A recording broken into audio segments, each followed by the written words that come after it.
मैं बात करना चाहूंगा और करूंगा वसुदेव कुटुंबकम की।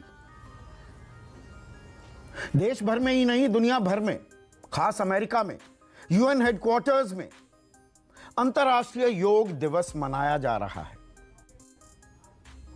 स्वस्थ रहने का एक जरिया तो है ही, भाईचारे का प्रतीक भी बताया जा रहा है। और योग फॉर वसुदेव कुटुंबकम, यानी कि पूरी दुनिया हमारा घर है, इसकी दुहाई भी दी जा रही है, ताल ठोकी जा रही है। लेकिन अगर हम अपने घर की बात करें, अपने देश की बात करें, भारत की, तो हमारे ही घर में एक कोना ऐसा है जहां आग लगी हुई है, वो धधक रहा है। कोई चिंगारी की बात नहीं कर रहा हूं, भयावह आग। 50 दिन हो गए हैं वो लगी हुई है, पर उसकी हमें चिंता नहीं दिखाई दे रही है। एक अजीब सी चुप्पी, एक खामोशी इस मुद्दे पर सबने अपनाई हुई है। मैं मणिपुर की बात कर रहा हूं, हमारे ही घर का एक कोना, हमारे देश का एक अभिन्न अंग। 50 दिन हो गए हैं, 125 से ज्यादा लोगों की मौत हो चुकी है, मारे जा चुके हैं वो। 3000 से ज्यादा लोग जख्मी हैं, 60,000 लोग बेघर हो चुके हैं। कोई राहत कैंप में रह रहा है, कोई ट्रांजिट कैंप में, कोई दिल्ली तक आ गया, सब कुछ छोड़ छाड़ कर। दहशत ऐसी, डर ऐसा। और कभी हम कश्मीर के बारे में बात करते थे कि बॉडी काउंट स्टोरी बन गई है क्या, कि बस मौत का, जख्मियों का आंकड़ा बता दिया जाए। वही हाल मणिपुर का हो गया है क्या? सरकार दिखती नहीं, लोगों का एतबार, भरोसा, सरकार का इकबाल खत्म हो चुका है। और ये मैं नहीं कह रहा हूं, मणिपुरी जनता द्वारा चुने गए उनके प्रतिनिधि, उनके विधायक ये बात एक ज्ञापन के जरिए प्रधानमंत्री कार्यालय को कह रहे हैं, बता रहे हैं। सोमवार को यह ज्ञापन दिया गया। बीजेपी ने, और डबल इंजन सरकार है मणिपुर में, केंद्र में बीजेपी की अगुवाई वाली सरकार और मणिपुर में अपने ही दम पर बहुमत है बीजेपी का। वहां पड़ोसी राज्य असम के मुख्यमंत्री हिमंता बिस्वा शर्मा गए, 25 विधायकों के साथ बैठक भी हुई। फिर तय पाया गया कि दिल्ली जाना चाहिए। अब स्पीकर जाएंगे, कौन जाएंगे, इसमें एक असमंजस वाली स्थिति आ गई। 12 तारीख को कुछ विधायक दिल्ली जाने का फैसला कर लेते हैं,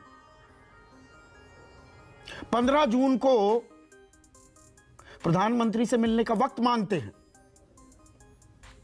वो नहीं हो पाती है मुलाकात।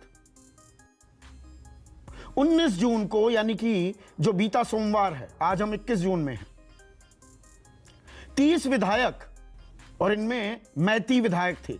ये मैती बनाम कुकी बनाम नागा, जो ये जातीय संघर्ष चल रहा है, उसकी एक वानगी आपको बता रहा हूं। 60 सदस्यों की विधानसभा है मणिपुर की, उसमें 40 विधायक मैती समुदाय से आते हैं, जो वहां की घाटी में, तलहटी में रहते हैं। 10% क्षेत्रफल है, 57% आबादी यहीं रहती है, 53% आबादी बताई जाती है मैती समुदाय की। उनको अनुसूचित जनजाति का दर्जा प्राप्त नहीं है। यहीं से बवाल शुरू हुआ था। मणिपुर हाईकोर्ट ने कहा 10 साल पुराना सरकार का आदेश लागू किया जाए 29 मई तक। 3 मई को यह आदेश आया था और तब से ही वहां आगजनी, खुरेजी हो रही है। तो ये 30 विधायक सोमवार को मिलते हैं रक्षा मंत्री राजनाथ सिंह से और सूरत हाल वहां बयां करते हैं। बाकी जो ये 9 विधायक थे, इनमें से 8 मैती हैं बीजेपी के, एक निर्दलीय, वो भी मैती। वो मुलाकात नहीं कर पाते हैं राजनाथ सिंह से। जी, आपके नाम शामिल नहीं थे। आप देखिए, किसी भी तरह का समन्वय, तालमेल वो है ही नहीं बीजेपी के अंदर ही। एक ज्ञापन दे रहा है प्रधानमंत्री कार्यालय को, एक मुलाकात हो रही है रक्षा मंत्री से। पर राजनाथ सिंह गृह मंत्री तो नहीं है। वहां पर जिस तरह की स्थिति है, प्राथमिक जिम्मेदारी किसकी है? गृह मंत्रालय की, गृह मंत्री की। वो गए भी थे 1 जून को, 4-5 दिन रहकर आए। पर यहां पर the left hand doesn't know what the right hand is doing वाली स्थिति आ गई है क्या? अलग अलग जगह बातें की जा रही हैं। और क्या कहते हैं ये ज्ञापन में, प्रधानमंत्री कार्यालय को जो सौंपा, मणिपुर की सरकार से लोगों का भरोसा उठ गया है। बीरेन सिंह की सरकार पर विश्वास नहीं है, ना ही प्रशासन पर। कुकी मैती एमएलए के बीच बैठक होनी चाहिए, वो बैठक ही नहीं हो पा रही है। शांति की अपील भी नहीं हो पा रही है। केंद्र सरकार की तरफ से विपक्ष ये आरोप लगा रहा है कि 10 जून को 10 विपक्षी दलों ने प्रधानमंत्री से एक सर्वदलीय बैठक बुलाने की मांग की थी। वो 22 साल पुराना वाकया भी याद दिलाते हैं। 8 जून 2001 इसी तरह से मणिपुर जल उठा था। प्रधानमंत्री थे अटल बिहारी वाजपेयी। 6वें ही दिन एक सर्वदलीय बैठक बुलाई गई, फिर एक और सर्वदलीय बैठक बुलाई गई और शांति की अपील जारी की गई। पर यहां पर केंद्र सरकार की तरफ से कोई शांति की अपील नहीं। प्रधानमंत्री तो अभी अब अमेरिका में है, अमेरिका के बाद इजिप्ट जाएंगे, फिर वो लौटेंगे। अपील कौन कर रहा है? आरएसएस से। आरएसएस अपील करता है।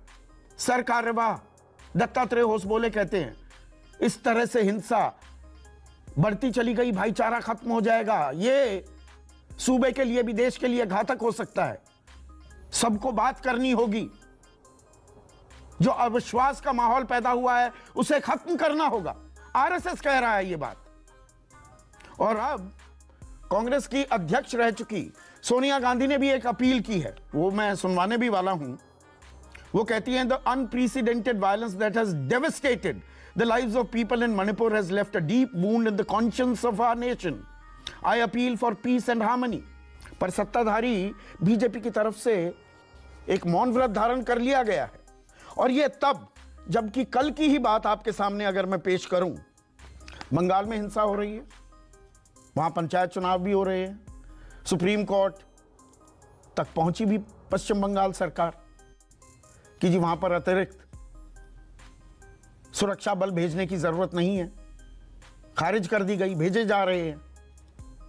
वहां हो रही है हिंसा, उसकी भी हम भर्त्सना करते हैं।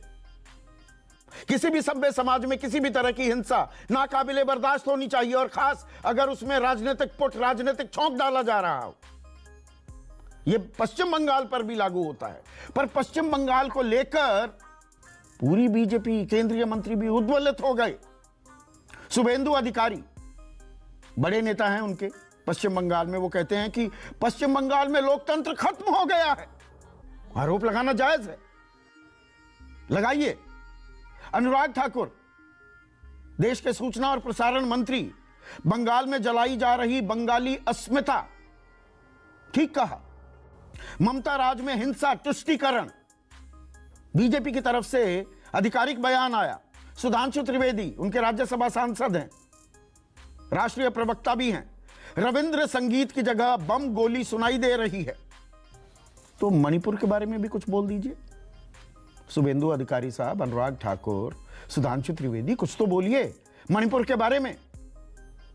मणिपुर जो जल रहा है, जो हिंसा हो रही है, लोग त्राहिमाम कर रहे हैं, मतलब पुलिस उग्रवादी, मैं शब्द इस्तेमाल कर रहा हूं, जो लोग हिंसा में लगे हैं वो उग्रवादी ही हैं। उनको अपने हथियार हवाले कर रहे हैं।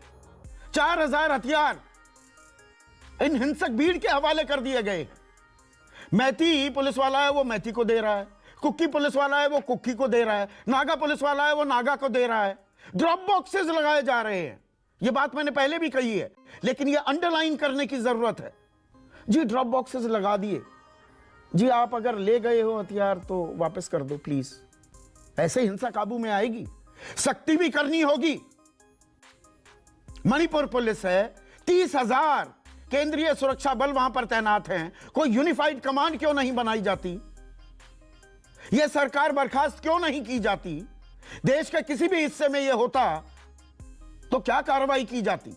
अनुच्छेद 355 लागू है मणिपुर में। केंद्र और राज्य दोनों की जिम्मेदारी है। कानून व्यवस्था को बनाए रखना। मुख्यमंत्री क्या कहते हैं? प्रदेश में हिंसा बंद कर दीजिए वरना परिणाम भुगतने होंगे। कोई भी किसी पर हमला ना करें, सभी लोग शांति बनाए रखें। तो आप क्या कर रहे हैं जनाब? आपकी जिम्मेदारी है ना, सूबे के मुख्यमंत्री हैं। आप ही का विधायक कह रहे हैं जनता का भरोसा उठ गया, तो रास्ता क्या निकलता है? इसी पर आज हम चर्चा करने वाले हैं। लेकिन पहले सुनिए बीरेंद्र सिंह जो मुख्यमंत्री हैं वो क्या कह रहे हैं, और कांग्रेस की वरिष्ठ नेता सोनिया गांधी ने क्या हमला बोला है। As a mother, I understand your pain and I appeal to your good conscience to lead the way.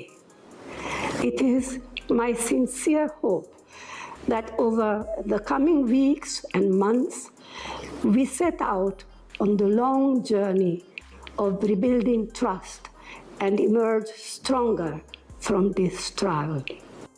Stop it. Otherwise, they will face the consequences. And I also appeal to the peoples or mighty peoples who are with arms, not to attack anything. Please do keep maintained peace. चर्चा में मेरे साथ experts हैं। आज फिर से मैंने राजनीतिक दलों को न्योता नहीं दिया है। उसकी एक बड़ी वजह यह भी है कि बीजेपी अपना प्रवक्ता भेजने को तैयार नहीं, तो बाकियों को बुलाने का भी कोई मतलब नहीं रह जाता है। अगर हम करें तो करें क्या, बोले तो बोले क्या? अब बताइए मैं क्या करूंगा? एक बहुत सिंपल सी टिप आपके साथ शेयर करती हूँ। अपने हाथ को इस तरीके से रखिए। If you look at this from your side, आपका लेफ्ट हैंड आपको बी के जैसे दिखेगा और राइट हैंड आपको डी के जैसे दिखेगा।